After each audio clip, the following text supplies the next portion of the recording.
नमस्कार. मालिकेच्या आजच्या भागामध्ये आपल्याला पाहायला मिळणार आहे आदित्यची अवस्था ही बिकट झालेली असते. त्यामुळं आता मुक्ता खूपच चिडलेली असते. सावनीला तर ती अक्षरशः खूप बोलते आणि सावनीला म्हणते की तुमचं जे काय चाललेलं आहे त्या सगळ्याचा परिणाम आदित्यवर होत आहे. आता सागर आणि मुक्ता दोघंही बोलत असतात. सागर मुक्ताला म्हणत असतो की आपण दोघे आहोत. तर मुक्ता त्याला ओरडते आणि म्हणते माझा मुलगा, माझ्या मुलाने चूक केले, माझ्या मुलाने हे केले, हे करणं बंद करा. आपल्या दोघांमध्ये माझं तुझं असं काही नाही आहे. जे आहे ते सगळं आपल्या दोघांचं आहे, एवढं लक्षात ठेवा. असं म्हणतात सागर मुक्ताला मिठी मारतो. इकडे सावनीचा मात्र जळफळाट झालेला असतो. त्यानंतर आपल्याला पाहायला मिळतं की सागर हा आदित्यकडे गेलेला असतो. तो आदित्यची समजूत घालत असतो. आदित्यला सांगत असतो की आधी तुझ्या लक्षात येतंय का, असा तू विचार नको करत जाऊ. सगळं काही ते तुझ्या मनाप्रमाणे होणार आहे की नाही बाळा, मग असा उगीच विचार का करतोस तू, असं म्हणत तो आदित्यला समजावू लागतो. आदित्यचा हात हातात घेऊन तो आदित्यला म्हणत असतो की आधी बाळा तुझ्या लक्षात येते का काय झालेलं आहे. आदित्यला तो बोलत असतो. आदित्यला म्हणत असतो की तू बरा झाला ना की आपण फिरायला जाऊया. आदित्य म्हणतो की खरंच बाबा, खरंच जाऊया. तेव्हा सागर म्हणतो की हो, आपण खरंच जाऊया फिरायला, असं म्हणत तो आदित्यची समजूतही घालत असतो. त्यानंतर आपल्याला पाहायला मिळतं त्याचवेळी सागरने आदित्यचा हात हातात घेतलेला असतो आणि त्याच्यावरतीच आता सावनीने मुद्दामहून हात ठेवलेला असतो. त्याचबरोबर आपल्याला पाहायला मिळतं की मुक्ता आणि सागर हे दोघांच्या जवळ येत आहेत. या गोष्टीचा सावनीला मात्र खूपच त्रास होत आहे आणि त्याचमुळं सावनीने हा सगळा निर्णय घेतलेला आहे. इकडे इंद्रा चकल्या बनवत असते, कारण सागर आणि मुक्ता बाहेर फिरायला जाणार असतात आणि त्याचबरोबर सागर आणि मुक्ता यांना कोणत्याही गोष्टीची कमी पडू नये यासाठी सगळं इंद्रा करत असते. आणि त्याचबरोबर आपल्याला पाहायला मिळतं की त्या चकल्या ती भरत असते, पण तिच्या लक्षात येतं की त्यातल्या चकल्या गायब होऊ लागलेल्या आहेत. आणि त्याचवेळी आपल्याला पाहायला मिळतं की तिथे लकी किचन ओट्याच्या खाली बसून त्या चकल्या तो खात असतो आणि त्याचबरोबर तो इकडे इंद्रा त्याला पकडते आणि इंद्रा म्हणते की काय आहे हे सगळं, मला आत्ता कळलेलं आहे की हे सगळं काय होत आहे. हे जेव्हा इंद्रा त्याला बोलते आणि त्याचा कान पकडून त्याला उभं करते, तेव्हा मात्र इकडे सागर तिथं आलेला असतो आणि इंद्रा म्हणत असते सागऱ्या लवकर ये, घरात चोर शिरलाय आपल्या, घरात चोर शिरलाय आपल्या, असं म्हणत असते. आणि जेव्हा इंद्र असं म्हणते तेव्हा सागर धावत येतो आणि चकली चोर घरात शिरलेला आहे ही गोष्ट आता सगळ्यांच्याच लक्षात येते. म्हणजे इंद्राने ओरडून ओरडून बोलवलेलं असतं, घरात आपल्या चकली चोर शिरलेला आहे असं ती सांगत असते. त्याचबरोबर आपल्याला पाहायला मिळतं सागर म्हणतो अगं आई खाऊ दे ना त्याला. तेव्हा इंद्रा म्हणते अरे हे सगळं मी तुमच्या दोघांसाठी बनवलेलं आहे, तुमच्या दोघांसाठी हा सगळा अट्टहास केलेला आहे. तुम्ही दोघं फिरायला जाणार आहात ना, त्याचबरोबर आणखी बरेच पदार्थ बनवायचे आहेत, थोडं थोडं मी तुमच्याबरोबर देणार आहे असं सांगितलेलं असतं. त्यामुळं आपल्याला पाहायला मिळतं की सागर म्हणतो अगं आई याची काय गरज आहे. तर ती सांगू लागते की माझी मैत्रीण तिथे बोंबलाची चटणी पण देणार होती, पण मी तिला सांगितलं की नको बोंबलाची चटणी, कारण बोंबलाची चटणी दिली तर सुनबाईला वास येईल आणि सुनबाईला ती चालणार नाही, त्यासाठी मी हे सगळं सांगितलेलं आहे असं ती सांगत असते. मग लक्की आणि सागर दोघंही इंद्राच्या जवळ जातात आणि तिच्या गालांची पप्पी घेतात. त्याचबरोबर आपल्याला पाहायला मिळतं की हे सगळं जेव्हा जेव्हा घडत असतं तेव्हा मात्र इकडे सावनी तिथं आलेली असते आणि सावनी म्हणत असते की सागर मला ऑफिसला जाता जाता तू सोड. त्यावरती सागर म्हणतो की नाही, मला नाही जमणार, कारण मला मुक्ताला सईच्या शाळेत सोडायचं आहे आणि मुक्ताला जोपर्यंत मी शाळेत सोडणार नाही तोपर्यंत ते मला योग्य वाटत नाही. तेव्हा सावनी म्हणते की मला महत्त्वाच्या इंटरव्ह्यूसाठी जायचं आहे, तर मला गाडीची चावी दे. त्यावरती सागर म्हणतो की नाही, मी ती देऊ शकत नाही. पण त्यावेळेस इंद्रा आणि लकी पाहतात तर सागर ती चावी द्यायला तयार होतो. सागर खिशात हात घालतो आणि खिशातील 100ची नोट काढतो आणि सावनीच्या हातावर टेकवतो आणि सावनीला सांगू लागतो की हे घे आणि हे घेऊन जातो, कारण काहीही झालं तरी आत्ता तुझ्यासाठी हेच गरजेचं आहे. ही नोट घेऊन तू जा, तुला बरं वाटेल आणि 302 नंबरची बस पकड, असं तो सांगत असतो. त्याचबरोबर इकडे आता मुक्ता शाळेत आलेली असते. शाळेत आल्यानंतर मुक्ता ही तिथे प्रिन्सिपलला भेटते आणि त्यांना विचारू लागते की काय झालं आहे नक्की, म्हणजे काय झालं आहे, सईने काय केलेलं आहे का. तेव्हा मात्र इकडे प्रिन्सिपल मॅम म्हणतात की नाही, सईने काहीच केलेलं नाही. कारण तुम्ही एवढे पॅनिक होऊ नका, सई काहीच करत नाही आहे. सई खूप छान अभ्यास करते. येऊन ती एवढी हुशार झालेली आहे, एवढी समजूतदार आहे की तिला आता वर्गामध्ये मॉनिटर पण केलेलं आहे. हे ऐकल्यानंतर मुक्ता म्हणते मग काय प्रॉब्लेम झालेला आहे, तिला मार्क्स वगैरे कमी पडलेत का? तेव्हा मॅम म्हणतात की नाही, मी आदित्यसाठी तुम्हाला इथे बोलवलेलं आहे. मला सईकडून कळलेलं आहे की आदित्यही तुमच्यासोबतच आता राहत आहे. मला असं वाटतंय की तुम्ही आदित्यकडेही थोडंसं लक्ष दिलं पाहिजे, कारण त्याच्या बाबतीत खूप गोष्टी घडत आहेत. मला माहिती आहे त्याच्या फॅमिलीमध्ये इश्यू आहे, त्याचे आईबाबा वेगवेगळे राहत आहेत, परंतु जे काय घडत आहे ते खूपच विचित्र घडत आहे. त्यामुळं काहीही झालं तरी आत्ता जे काय घडलेलं आहे त्यामुळं आदित्यची अवस्था खूपच वेगळी झालेली आहे असं सांगितलं जात असतं. त्यानंतर आपल्याला पाहायला मिळतं की मुक्ता म्हणते म्हणजे काय म्हणायचं आहे तुम्हाला? तर मॅम सांगतात की काल तर अक्षरशः तो एक्झाममध्ये फेल झालेला आहे. मग मुक्ताच्या लक्षात येतं की फेल झालेला आहे म्हणजे नक्की काय झालेलं आहे. कारण आदित्यने जे मार्क्स सांगितलेले होते घरी, सागरने जे मार्क्स वाचून दाखवले ते मार्क्स खोटे होते. ही गोष्ट मुक्ताच्या लक्षात आलेली असते आणि मुक्ता म्हणते की म्हणजे आदित्य खोटं बोलायला लागलेलं आहे. ही गोष्ट आता मुक्ताला कळते. सागर जे काल मार्क्स सांगत होते ते सगळे खोटे होते हे मुक्ताच्या लक्षात आलेलं आहे. आता इकडे आपल्याला पाहायला मिळतं की मुक्ता हे सगळं चालू असतं, पण इकडे सावनी मात्र तिच्या मैत्रिणींबरोबर किटी पार्टीमध्ये बिझी झालेली असते. तिला काही करून असं वाटत असतं की आता मी काही करायची गरज नाही आहे, माझं सगळं सुरळीत सुरू आहे. याच पद्धतीने ती बिहेव करत असते आणि तिचं वागणं चाललेलं असतं. त्यानंतर सावनीला फोन येतात. तेव्हा सावनी म्हणते काय आहे ही? आदित्यची ती प्रिन्सिपल एक सारखी फोन करते ना, तर ही मुक्ता का फोन करते? मग शेवटी न राहून सावनी मुक्ताचा फोन उचलते. तेव्हा तिला फोनवरती धक्का बसतो, कारण आदित्य हा बेशुद्ध पडलेला आहे म्हणून मुक्ताने तिला फोन केलेला असतो. आता मुक्ता आदित्यला घेऊन घरी येते. त्याला औषध गोळ्या दिलेल्या असतात, तिथे डॉक्टरांना बोलवलेलं असतं. घरी इंद्रा त्याला खाऊ घालत असते, पण आदित्य मात्र काहीही खायचं नावच घेत नसतो.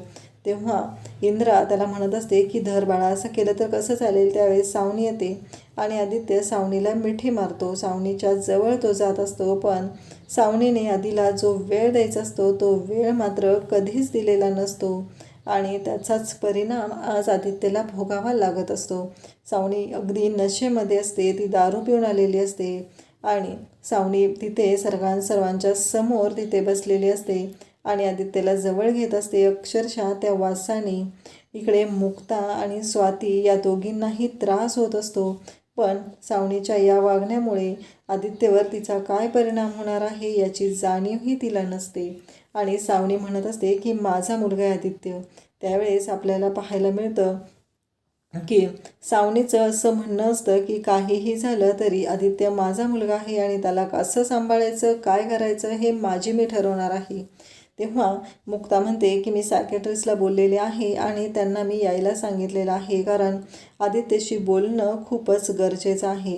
त्याच्या शरीरावरती, त्याच्या मनावरती जे काही घाव होत आहेत, जो काही परिणाम होत आहे, त्यासाठी आपण आदित्यसाठी इथे त्यांना बोलवणार आहोत. हे जेव्हा मुक्ता सांगते तेव्हा मुक्ताला सावनी वेड्यात काढते आणि तिला म्हणू लागते की आदित्य बघ, तुला कळतंय का, आता तुला हे वेडे ठरवून घराच्या बाहेर काढणार आहेत, आपल्याला या घरामध्ये राहू देणार नाहीत, असं मुद्दामूनच सावनी सांगत असते. तेव्हा मात्र सगळ्यांना धक्का बसतो आणि सगळेजण म्हणत असतात की नाही, काहीतरी गफलत होत आहे, असं मुक्ता काहीही करणार नाही. तेवढ्यात सागर तिथे येतो आणि सागर आदित्यच्या जवळ येतो. तसा आदित्य सागरला मिठी मारतो. तो हिरमुसलेला असतो, त्याला बिचारायला त्रासही झालेला असतो आणि आता वाईटही वाटत असतं की आपल्या चुकीमुळे हे सगळं होत आहे. या गोष्टीचा त्रास हा आदित्यला होऊ लागलेला असतो. त्यानंतर आपल्याला पाहायला मिळतं की सागर आदित्यला जवळ घेतो आणि आदित्यची समजूत घालतो. तेव्हा मुक्ता तिथं बसते आणि आदित्यला सांगू लागते, हे बघ कसं आहे बाळा, माहिती आहे का तुला की तुझ्या मनात काही अशा गोष्टी आहेत की ज्या तू आम्हाला कोणालाही सांगत नाही आहे, तुला सांगाव्या वाटत नाहीत.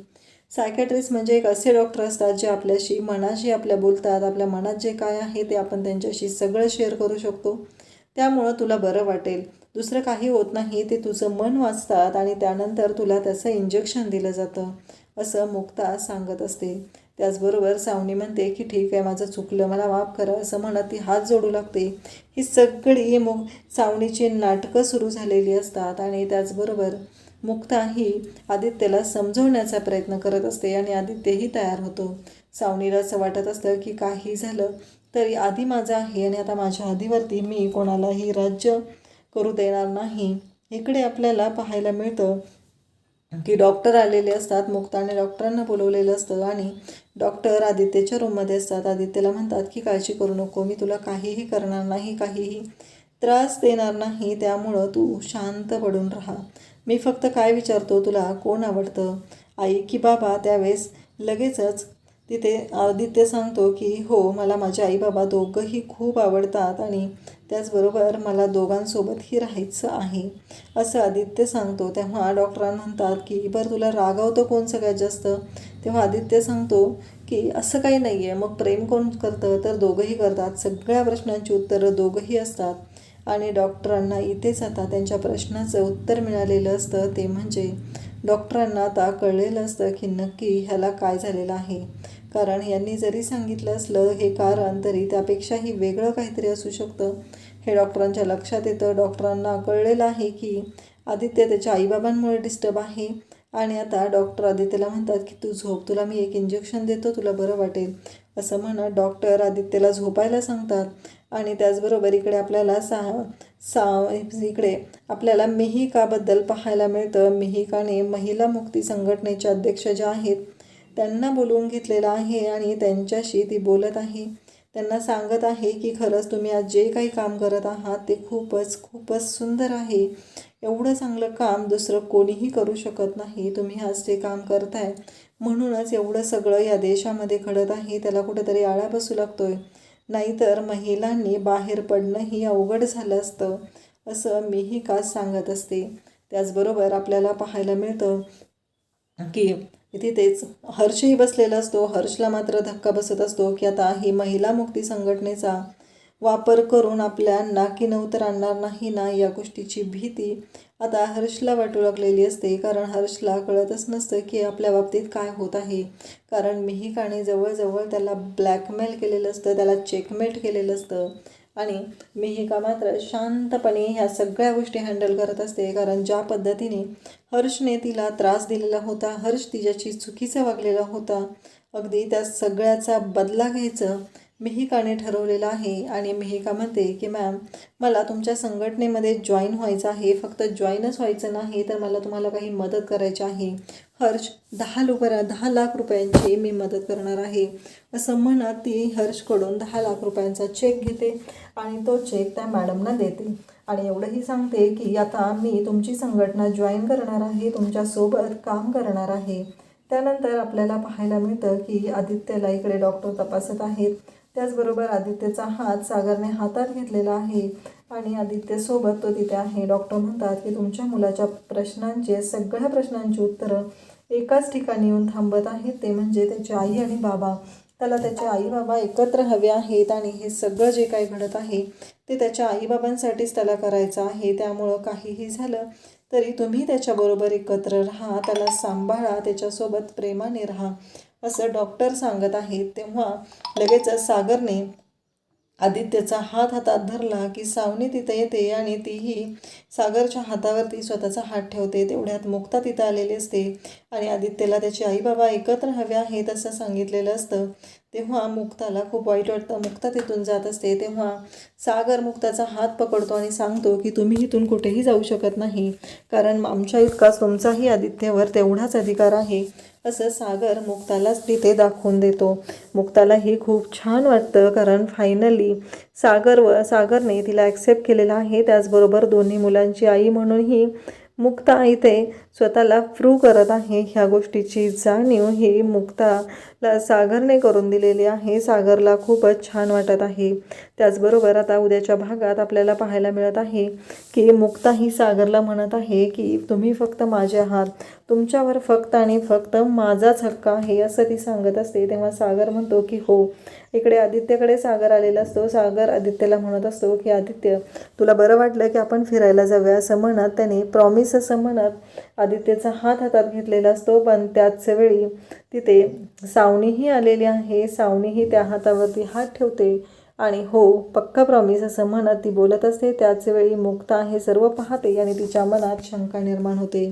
अशाच अपडेटसाठी चॅनलला सबस्क्राईब करा. थँक्यू.